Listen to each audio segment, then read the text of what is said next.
질문 하나 하겠습니다. 지금 제가 사야 하는 코인 하나만 알려주세요. 저도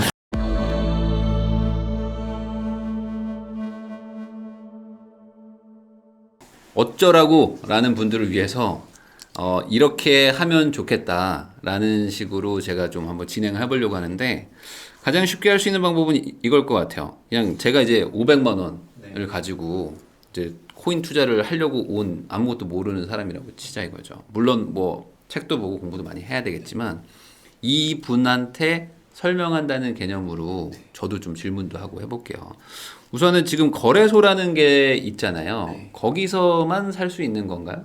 코인이라는 거?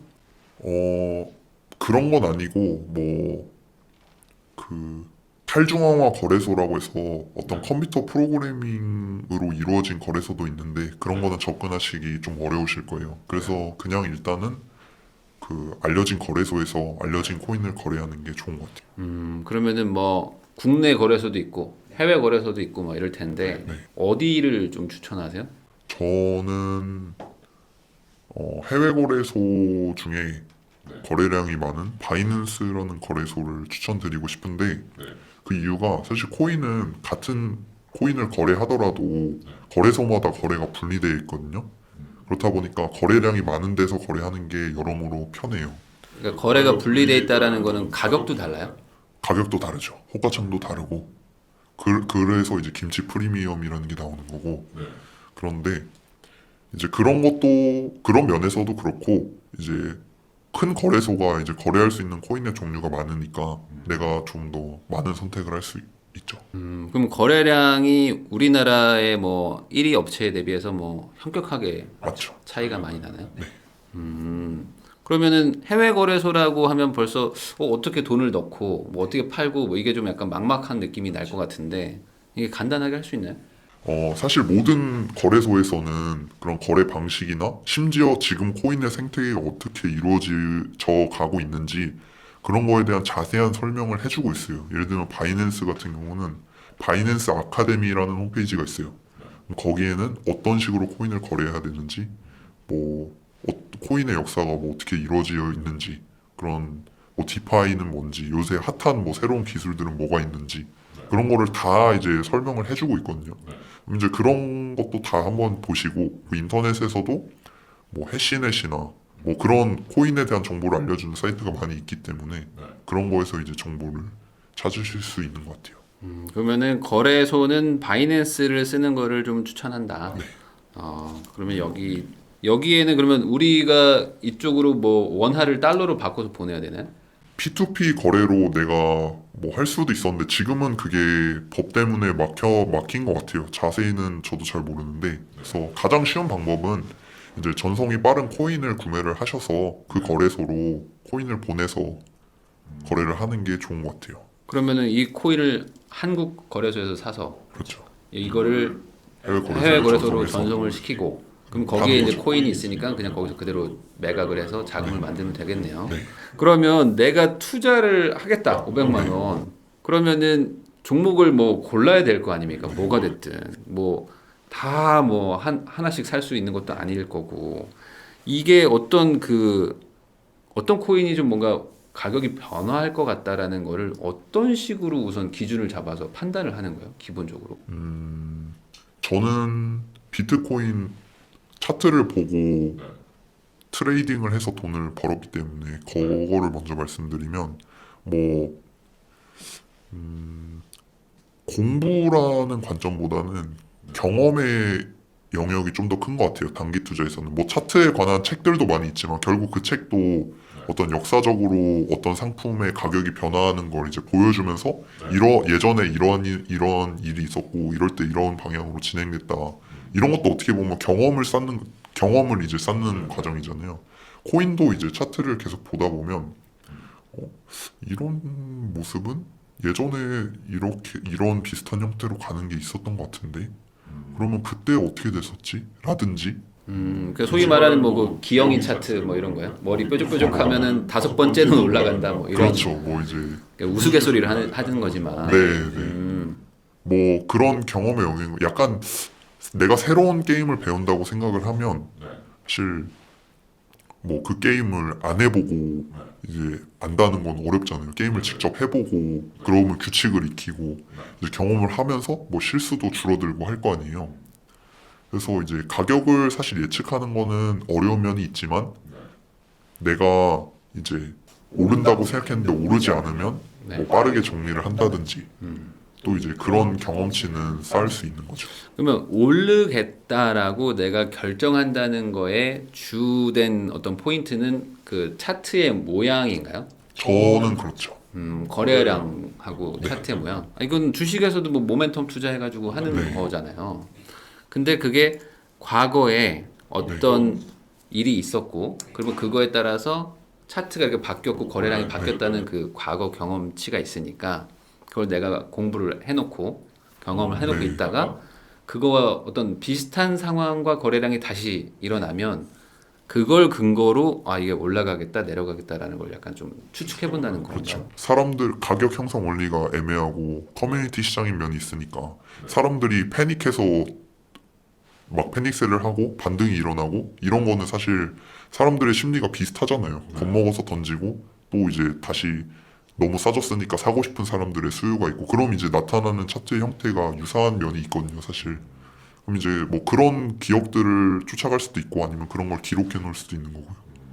근데 이게 왜 저도 이게 궁금한 부분이냐면 사실 이 비트코인이라거나 뭐 알트코인 어쨌든 이 코인류가 뭐 실제 실생활에서 어떤 뭐 쓰고 있거나 뭐 그런 거는 아니잖아요 사실. 그래서 그냥 뭐 존재는 하고 있지만 그거를 뭐 사고 팔고 하는 사람들의 어떤 심리나 이런 것들 때문에 가격 변동들이 일어나고 있는 거니까 결국에는 이게 심리를 읽을 수 있어야 되는 거가 아닌가.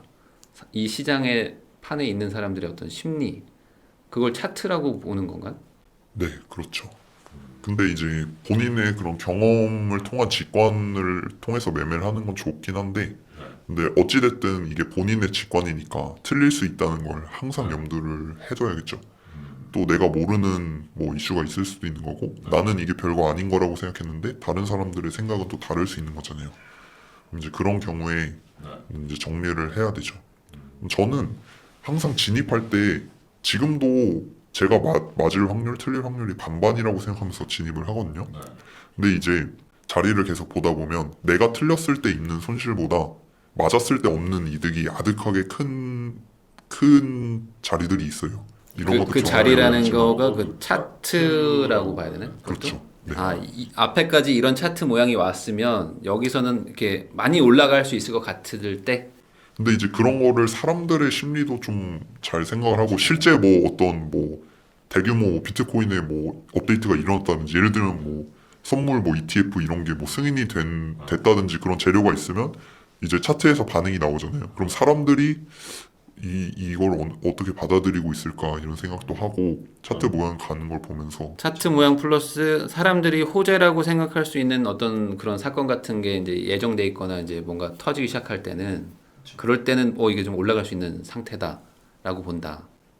이게 사람들의 그런 매수하고 싶다, 매도하고 싶다 그런 심리가 결국에 차트로 나타나는 거고 이제 그거를 이제 바탕으로 판단을 하려 하는 거죠. 그러면은 이 수십 수백 개의 코인들이 있는데 그걸 다 보고 있어야 돼요? 저는 이런 식으로 단기 트레이딩 차트를 기반으로 한 트레이딩 매매를 할 거면 비트코인만 하는 게 좋다고 생각을 하고요. 그 이유는요? 왜 비트코인만 해? 내가 아는 게 그 모든 걸 알 수가 없으니까요. 다른 코인까지 다 볼 수가 없으니까 그렇죠. 그 하나만 보거라. 다른 코인의 정보를 알 수 없다는 게 아니라 뭐 이 코인에 무슨 일이 일어나고 있는지 그런 거를 알 수가 없잖아요. 그러니까 최대한 한 종목이나 비슷한 섹터의 종목을 매매하는 게 좋은 것 같아요. 주식도 그런 식으로 하는 것 같아요. 사람들 보면. 그러면 어차피 난 단타를 할 거라면 그러니까 가장 크고 가장 많이 정보도 있고 가장 어찌 보면 회자가 많이 되는 비트코인 위주로 해도 충분하다. 네, 비트코인만 해도 충분합니다.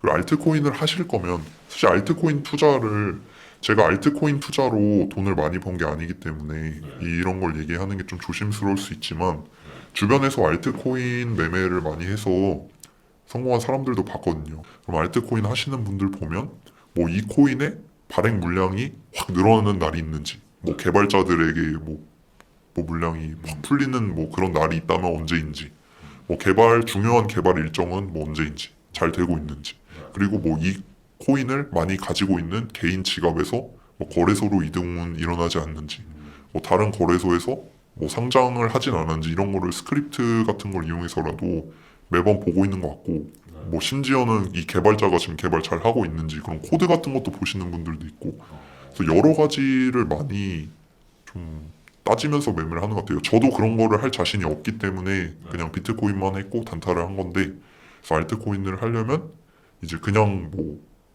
소액을 하더라도 내가 이거 소액이니까 그냥 아무거나 사고 그렇게 하기보다는 이게 대체 뭐길래 관심을 사람들이 갖는 걸까? 뭐 그런 거에 대해 좀 알아보려고 하고, 그러다 보면 이제 또 어떤 매매 아이디어를 얻을 수 있고 하니까 그렇게 하는 게 좋은 것 같아요. 지금 들어보니까 약간 알트코인을 가지고 어떤 뭐 내가 이 코인의 가능성을 보고 이제 투자를 해서 뭐 10배, 뭐 20배 이렇게 장기 투자를 하는 그런 분들도 있다는 거잖아요. 장기라는 게 년 단위는 아니고 뭐 주 단위, 달 단위, 아, 주, 달, 스윙이라고 하죠. 장기예요? 그 정도면? 네, 년 단위로 장투를 하시는 분들은 보통 비트코인, 뭐 이더리움 같은 코인에 장투를 하는 것 같아요. 근데 대부분의 아마 우리 시청자분들은 그런 걸 안 볼 거란 말이죠. 그러니까 대부분은 그냥 안 보고 올라가니까 살 것 같아요. 뭐 올라간다, 뭐 샌드박스 막 올라간다 막 하면은 그냥 우선은 사러 가고, 그럼 떨어지면은 팔고 막 이럴 것 같은데 그런 거는 안 되는 거잖아요. 근데 그게 어떻게 보면 차트를 기반으로 한 트레이딩이잖아요. 가격을 보고 가격이 오를 거라고 생각해서 사는 게 차트 트레이딩이라면, 사실 차트 트레이딩에 뭐 이렇게 되면 이렇게 된다 이런 법칙 같은 건 없거든요. 그럼 결과적으로 내가 틀릴 수 있다는 걸 항상 인식을 하시고, 내가 틀렸으면 손절을 언제 할 건지 이제 그런 거를 항상 염두를 잘 해주셔야죠. 그냥 뭐 내가 샀으니까 세상이 날 도와줄 테니까 나는 뭐 주인공이니까 뭐 언젠가 오르겠지 하고 버티면 이제 좀 어렵죠. 그러니까 이게 기영이가 손을 들 줄 알았는데 기영이가 손을 내려버린 거. 그러면 얼른 이제 도망을 쳐야 되는데, 네. 이거는 뭐 가짜다. 이거는 이제 마지막 뭐 사나이 테스트다. 나를 지금 테스트하는 거다. 이제 다시 오른다. 그런 분들도 많아요. 그런 분들도 많은 것 같아요. 그리고 이런 일이 일어나는 게 실제로는 손절을 잘 해요. 처음에는 겁나니까. 근데 이제 손절을 하다 보면 어느 날을 나는 떨어질 거라 생각하고 손절을 했다든지, 찔끔 이제 먹고 나왔는데 오르는 거예요. 그러니까 내가 가만히 있었으면 맞았다 생각이 들면 이런 기억은 특별하게 기억에 강렬하게 남거든요. 그래서 내가 정말 손절해야 될 때 손절 못하게 만들어. 잊을 수 없는 추억이지. 그러니까 반대로 두 번째 손절 기회 때 저번에 그렇게 했던 게 기억나니까 이번에 참아보자 했다가 기영이가 손을 내려버리는구나. 그렇죠. 그러면 이제 물려버리는 그리고 거죠. 사람들의 심리가 대부분 비슷하기 때문에 버텨야 될 때는 다 같이 던지고, 그리고 던져야 될 때는 다 같이 버티고, 그런 경향이 있는 것 같아요. 그러면은 단타 위주로 하셨던 분이기 때문에 제가 단타 쪽으로 좀 여쭤보면은 결국에는 내가 살 때 오를 가능성이 있다, 어떤 호재가 있다, 아니면 심리가 있다, 뭐 추세가 있다, 차트가 있다라는 걸 보고 샀지만 결국에 5대5 싸움으로 내려갈 수도 있을 거라는 생각을 하신다고 그랬잖아요. 그럼 결국에는 손절을 해야 되는 거 아닙니까? 올라갈 때야 뭐 계속 가지고 갈지 말지 고민하면 되지만, 그럼 내려갈 때 이 손절은 어떤 식으로 하세요? 저는 차트의 형태를 보고 내가 올라갈 거라고 생각했는데 얘가 만약에 바로 떨어진다고 하면 이거 내 생각이랑 다른데 하는 또 차트 모양이 있을 거 아니에요. 아니면 어느 정도는 뭐 이 정도는 그냥 뭐 노이즈다 네. 라고 볼 수 있는 영역이 있을 거고, 그럼 이제 그 영역을 주시를 하고 있죠. 그러니까 그 추세선 같은 것들을 보면서 사실 그런 지표 같은 거를 보지는 않는데, 지표라는 게 결과적으로 차트랑 거래량을 기반으로 이제 후생성되는 거거든요. 근데 사실 차트가 먼저인데 그 지표로 차트를 이제 보려고 하는 건 어떻게 보면 거꾸로 보려고 한다는 생각이 들어서, 반대로 이제 차트가 만들어지는 게 아까 말한 사람들의 매수하고 싶은 심리, 매도하고 싶은 심리가 차트로 나타나는 거니까 지표보다는 그런 거를 위주로 보려 하는 것 같아요. 그러면 손절 뭐랄까 퍼센트랄까 이런 거를 잡는다는 게 좀 애매모호하네요. 저는 이제 제가 손절했을 때 얻는 손실보다 내가 맞았을 때 얻을 것 같은 이득이 엄청 큰 자리들을 노리려고 해요. 아, 그러면은 매일매일 시장에 계속 참여하지 않는 경우도 있는 거예요? 그렇죠.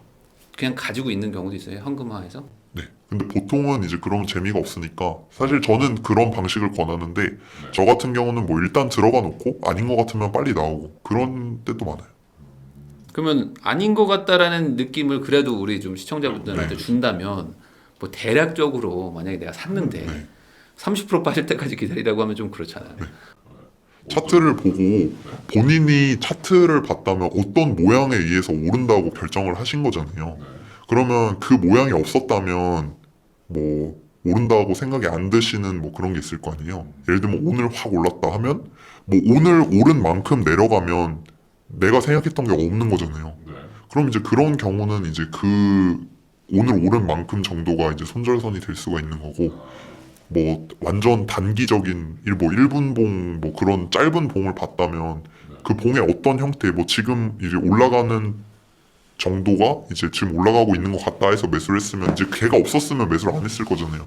그럼 이제 걔가 손절 기준이 되는 거죠. 그러니까 결론은 이게 차트라는 거를 내가 미래의 차트를 내가 그린 다음에 네, 이 그림대로 안 가는 것 같으면은 던져야 된다는. 그렇죠. 그러면 그걸 어떻게 하냐? 그거는 좀 애매해. 그거는 아무도 모른다 생각해요. 그치만 경험으로 어느 정도는 예를 들면 맞을 확률, 틀릴 확률이 반반이라면 결국 반반이라면 내가 틀렸을 때 잃는 게 1이고 맞았을 때 얻는 게 10이면 그걸 반복하면 결국 버는 거잖아요. 그러니까 그런 식으로 접근을 했던 것 같아요. 근데 이게 충분히 이게 가능할 수 있는 얘기인 게 결국에 이제 쉽게 얘기하면 고스톱 같은 거거든요. 그러니까 다음에 뭐가 나올지는 사실 모르죠. 그렇지만 확률상 판에 깔린 걸 봤을 때 이번에는 뭐 1이다 이걸 알 수는 있죠. 시장을 그러면 지속적으로 참여해서 네. 차트를 계속 보고 그 어떤 그 커뮤니티 정보 같은 것들을 계속적으로 봐야지만 가능하겠어요. 그렇게 해야 도움이 많이 되죠. 그렇죠. 그러면 여기서 이런 의문이 들 것 같아요. 어떤 게 드냐면 한 종목만 만약에 본다. 난 비트코인만 봐. 그러면 비트코인이 계속 올라가는 건 아니니까 내려가는 그런 때들도 있잖아요. 그럼 내가 그냥 가만히 있어야 되니까 좀 뭔가 내가 뭐 기회를 놓치고 있는 것 같고 그냥 나 그냥 현금 들고 가만히 있어야 되니까 다른 건 막 올라가는데 막 하루에도 막 30%씩 올라가는데 저기에 막 기웃기웃한단 말이죠. 보통 그렇게 읽죠. 네, 그렇게 갔다가 또 잃어버리는 거잖아요. 그걸 참아야 된다. 어차피 못 참으실 거고 진입해보시고 이제 손해를 보시면 이제 아시게 되죠. 아 이렇게 했다가 큰일 나는구나. 계좌가 녹아버리는구나. 그러면 단타를 다른 알트코인으로 하는 거에 대해서는 어떻게 생각하세요? 예를 들어 뭐 요즘 막 뭐 핫한 게 있어. 그럼 난 얘만 파. 그래가지고 막 변동폭이 막 하루에도 막 15%, 막 마이너스 20%도 막 왔다 갔다 해. 뭐 그때 매매 아이디어가 모멘텀이 좋다 하면은 뭐 그때 단기적으로 하는 건 단기적으로는 괜찮다.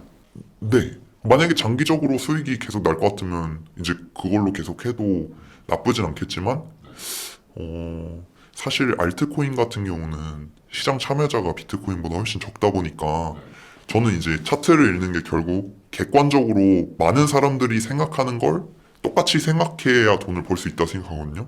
그리고 합리적으로 다들 오를 것 같다 생각하면 이제 오르는 수요가 많을 테니까 살려는 수요가 많을 테니까 나도 매수를 하는 게 맞고. 근데 알트코인은 코인에 따라 다르지만 시장 참여자가 적다 보니까 뭔가 그런 다수의 생각과 달라지는 경우도 있는 것 같아요.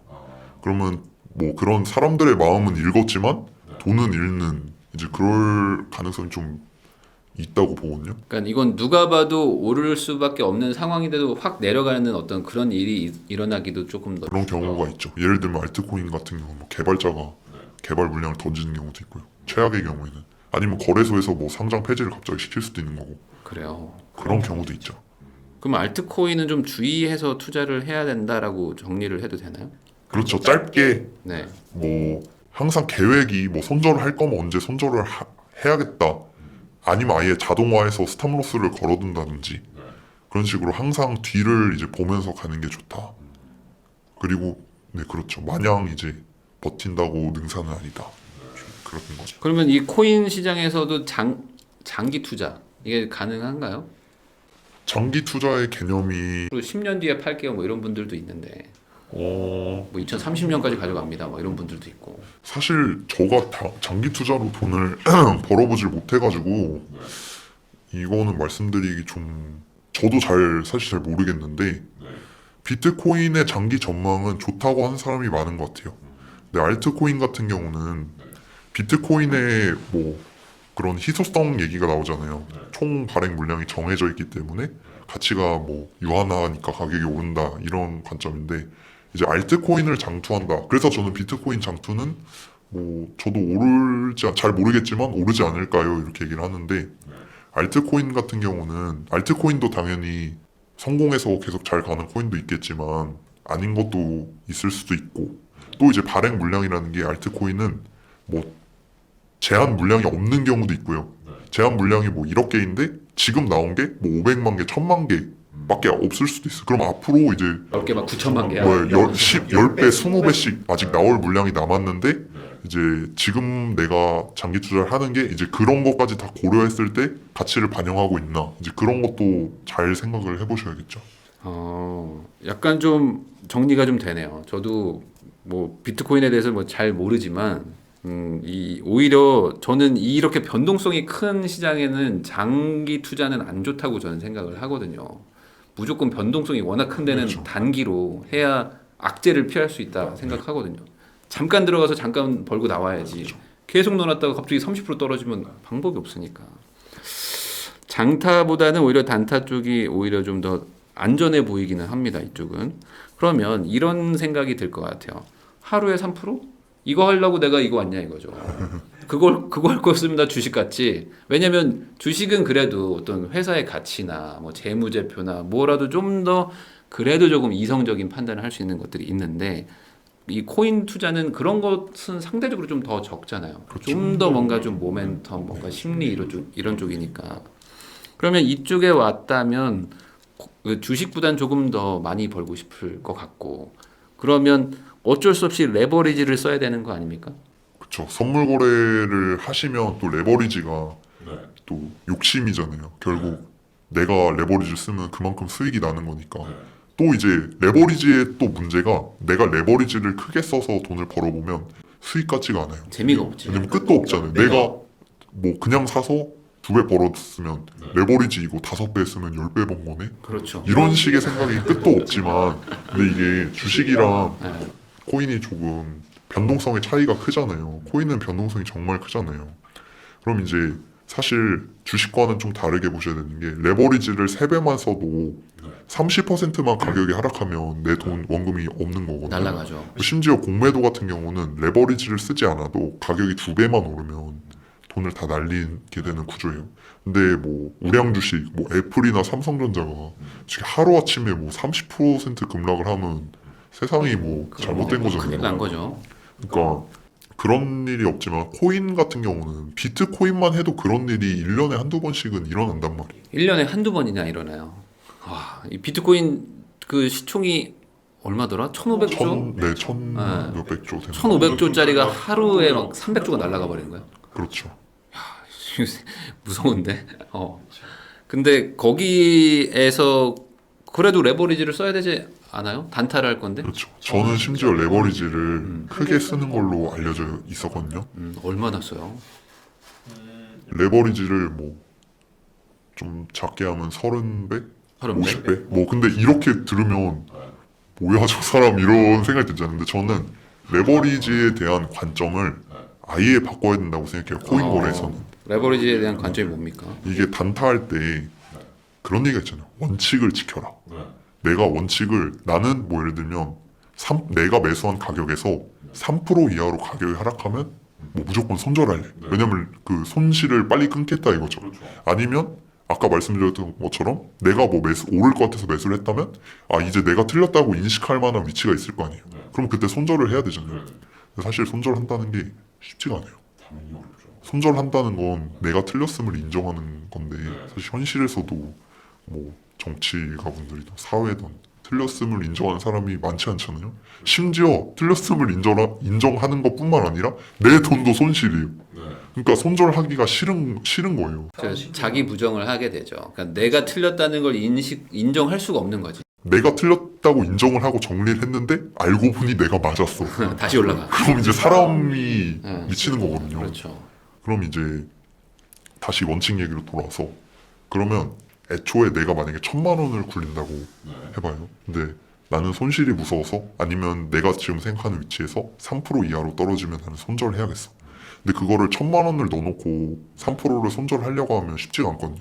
뭐 스탑로스라고 하는 자동 이제 손절매 시스템이 거래소에 다 구현이 돼 있지만 막상 걸어놓으면 취소하게 돼요. 사람 심리가.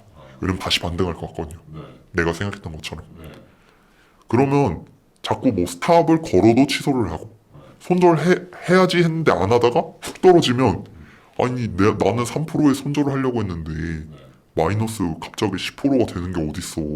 3%만 다시 5%만 해줘. 나 그럼 5%에 손절할게. 이런 식으로 내 생각은 떨어질 것 같으면 정리를 해야 되는데 내 손실을 보고 정리를 못해. 이게 이제 객관적으로 생각 못하는 다들 거잖아요. 그러잖아요. 그 구조대 언제 오냐고. 그러니까요. 네. 그런데 계속 내려가. 그러니까 나는 단기 투자자였는데 갑자기 초장기 갑자기 투자자가 이제 되는 장기 투자자가 되는 거죠. 지금 비트코인이 한 뭐 2에서 3% 정도 왔다 갔다 한다고 아까 말씀을 하셨잖아요. 대략적으로. 그러면은 그걸로 내가 지금 500만 원이에요. 언제 부자 되지라는 생각이 좀 드는데. 하루에 3%씩 먹을 수 있으면 1년 내에 부자 되실. 그렇긴 하죠. 이게 3%가 지금 복리로 가기 때문에 365일이면은 어마어마하겠네. 그렇죠. 근데 이제 저는 이렇게 트레이딩에 익숙하지 않으신 분들은 굴리는 돈을 일정하게 유지하는 게 좋은 것 같아요. 그러니까 내가 1,000만 원을 굴리기 시작했으면 수익이 뭐 1,000만 원 이상 날 때까지는 그냥 1,000만 원으로 굴리고. 근데 또 이제 매매를 하다 보면 내가 뭐 너무 잘한다. 내가 지금 이 시장을 좀 잘 이해하고 있는 것 같다라고 느끼는 순간들이 있거든요. 그럼 그럴 때는 또 슬쩍 조금 더 이제 뭐 한 50만 원으로 해보고 또 반대로 이제 내가 맨날 틀리는 것 같아요. 그러면 이제 또 한 뭐 10만 원으로 줄여서 또 하고 그런 식으로 조절을 해나가는 게 좋은 것 같아요. 아, 레버리지 그 증거금을 좀 더 늘하는 건가요? 그렇죠. 굴리는 돈을 결과적으로 늘렸다 줄였다 하라는 건데 그러면은 예를 들어 50만 원에 50 빼면은 2,500만 2,500원까지 확 늘어나는 거잖아요. 네. 아, 그러니까 내가 요즘에 계속 홀짝홀짝을 하는데 계속 맞춰. 그런 느낌은 근데 그거는 너무 50% 그런 건 안 돼요? 네. 아. 근데 또 내가 이제 좀 이 시장을 잘 이해하고 있다 이렇게 느끼는 순간들이 있어요. 그럼 이제 그럴 때는 이제 좀 감질만 나잖아요. 그러니까 이거 500 가지고 물론 뭐 하루에 3%씩 벌면 엄청나게 늘어나지만 좀 아쉬움이 있을 것 같다는 생각이 들거든요. 그럴 때 이제 아쉬우시면 조금 더 올려서 해보시고 근데 이제 안정적으로 수익이 나다 보면 이제 자연스럽게 조금씩 올라가는 것 같아요. 내 자산이 1,000만 원일 때는 1,000만 원 투자하지만 내가 만약에 그런 식으로 해서 매일 뭐 3%면 뭐 한 예를 들면 30만 원씩 벌었다고 해보죠. 그러면 어느 순간 뭐 번 돈이 뭐 몇천만 원 돼서 내가 투자하는 금액에 비해서 아득하게 많아질 때가 올 수 있잖아요. 내가 투자를 잘하면. 그럼 이제 그럴 때 이제 조금 더 올려보고 하는 거죠. 이 선물은 어떤 뭐 기한 같은 게 없나요? 네, 가상화폐는 원래 보통 뭐 원자재나 그런 실물 뭐 목재나 뭐 농산물이나 그런 건 다 월물이라는 게 있잖아요. 근데 코인도 월물이 있긴 한데 가상화폐 거래는 그 무기한 선물이라고 이제 가상화폐 선물 거래소를 처음 만드신 그 분이 고안을 잘 하셔서 그래서 기한이 없는 무기한 선물 계약이 있어요. 그래요? 네. 그러면 그러면 그 선물 시장이 끝나지 않으면 현물과의 가격 차이 괴리는 어떻게 할 거냐 하면 이제 거기에는 또 펀딩 피라는 또 시스템이 있어서 현물 선물 가격 차이가 많이 벌어지면 뭐 이렇게 특정 뭐 포지션 뭐 매수나 매도에 한쪽에 엄청 몰리게 되면 이제 그 포지션이 일정 시간이 지나면 반대 포지션에 수수료를 뭐 주게 한다든지 뭐 그런 거를 이제 이렇게 보정할 수 있는 시스템이 또 돼 있거든요. 또 이제 그것만으로 매매를 하시는 분들도 있어요. 그러니까 트레이딩이 아니라 펀딩 피라는 것만 이용해서 또 뭐 1년에 그냥 10% 정도는 뭐 낼 수 있거든요. 그것도 이제 유튜브에 쳐보시면 그런 매매는 사실 리스크가 없기 때문에 잘 알려져 있어요. 그러니까 선물과 현물과의 가격 차이가 너무 많이 나면 네, 그게 보정이 안 될 수가 있잖아요. 선물이 이제 그 만기가 없으면요. 그러면 그거에 대해서 피를 받고 그걸 또 거기에 투자하는 분들도 있다. 유동성을 공급한다고 생각하시는 것 같아요. 그래서 현물로 내가 뭐 1억 원을 사놓고 선물 시장에 뭐 1억 원치 매도를 잡아놓으면 내 자산에 변화는 없는데 그 예를 들면 지금 일반적으로는 항상 매수 포지션이 더 많거든요. 그럼 이제 매수 포지션을 가진 사람들이 그 매도 포지션인 사람들에게 일정 시간마다 수수료를 주게 돼 있어요. 그러면 뭐 그 수수료가 매수세가 엄청 강할 때는 막 뭐 좀 커질 때도 있거든요. 그러면 그게 뭐 년 단위로 환산하면 꽤 되는 것 같아요. 그렇구나. 아니 이게 뭐 지금 금융적인 어떤 얘기들을 하기 때문에 좀 어려우실 수도 있는데 이게 가격 차이에 따라서 이걸 보정을 하는 게 원래 있는데 무기한이니까 보정이 안 되니까 그거를 이제 수수료 같은 개념으로 계속 뭔가 받아가는 거잖아요. 네. 유튜브에 펀딩피라고 치시면은 자세하게 소개가 돼 있는 게 많을 거예요. 그럼 이거는 되게 좋은 투자 아니에요? 그렇죠. 이거는? 작년까지만 해도 그 스테이블 코인의 거래소 예치하면 이자가 7%였어요. 그래서 이런 거는 알기만 하면 할 수 있었던 거니까 사실 어떤 시장이든 참여를 일단 하면은 기회가 있는 거죠. 긍정적으로 볼 수 있는 거 같기도 한데 이쪽은 그러면은 레버리지를 만약에 쓴다 그러면 그래도 어느 정도 한계를 둬야 되지 않을까요? 그래도 제가 봤을 땐 코인에 특히 단타로 한다면 결국에 레버리지를 그러니까 선물을 안 쓸 수는 없을 것 같고 한 번은 해야 되는데 그러면은 한 2배 정도 안쪽에서 가격 그 돈보다는 내가 이걸 다 날렸을 때 복구가 가능한 수준에서 하는 게 좋은 것 같아요. 그러니까 반성하고, 그러니까 예를 들면 너무 큰 돈을 하면 다시 이제 할 수 있는 돈도 없고 그냥 때려치고 싶으면 사실 뭐 학습이고 경험이고 없는 거잖아요. 사실 오래 장에 붙어 있으면 기회가 한 번씩 오거든요. 그렇기 때문에 내가 날려도 반성하고 내 생활비 좀 줄이고 좀 여행 갈 거 한 번 안 가고. 그럼 우리가 지금 500만 원을 가지고 시작한다고 하면 네. 뭐 그냥 회사원이다.